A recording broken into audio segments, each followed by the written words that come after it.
Chairman Reed, Ranking Member Inhofe, and distinguished members of the committee. I am honored and humbled to appear before you today as the nominee to lead United States Southern Command.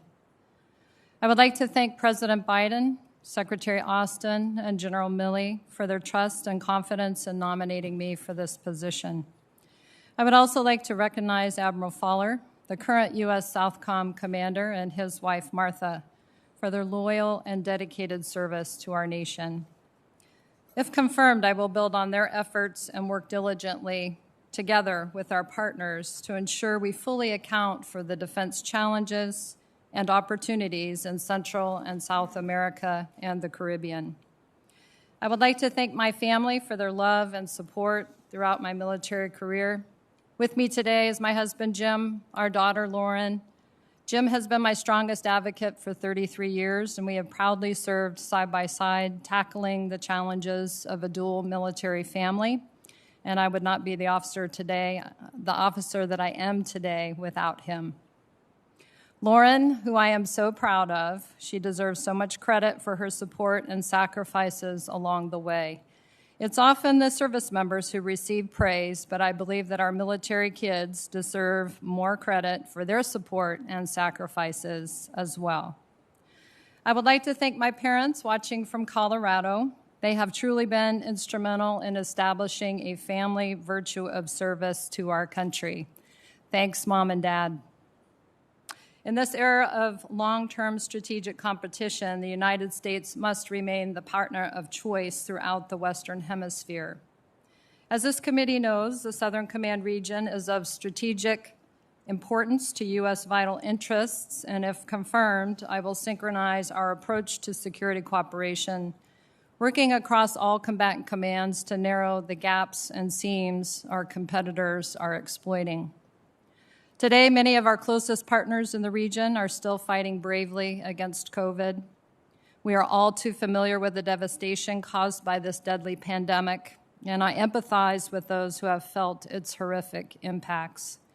More than a humanitarian crisis, this devastation is changing the geopolitical landscape.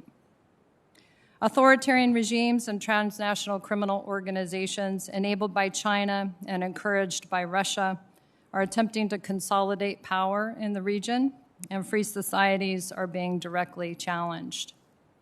While our competitors are extending hands of exploitation, attempting to profit from our partners' vulnerable circumstances, if confirmed, I stand ready to support the coordinated and prioritized whole-of-government effort in support of partner nations on vaccine distribution.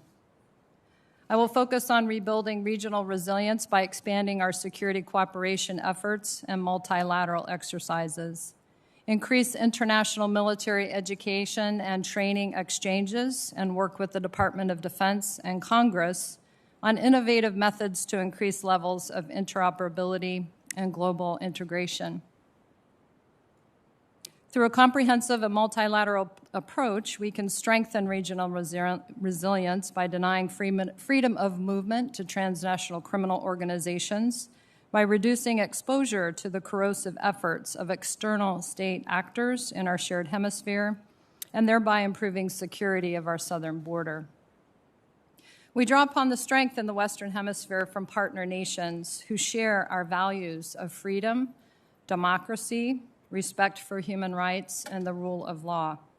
We cannot, however, take these relationships for granted or let our guard down as our competitors vie for influence. We must hasten to pick up the pieces left by the pandemic and transform our relationships to meet 21st century security challenges. Put simply, winning together with our allies and partners matters. If confirmed, I look forward to continuing to serve the American people by leading the great team at U.S. Southern Command. Just as I have worked with numerous agencies within our U.S. borders, I will work with our interagency partners abroad.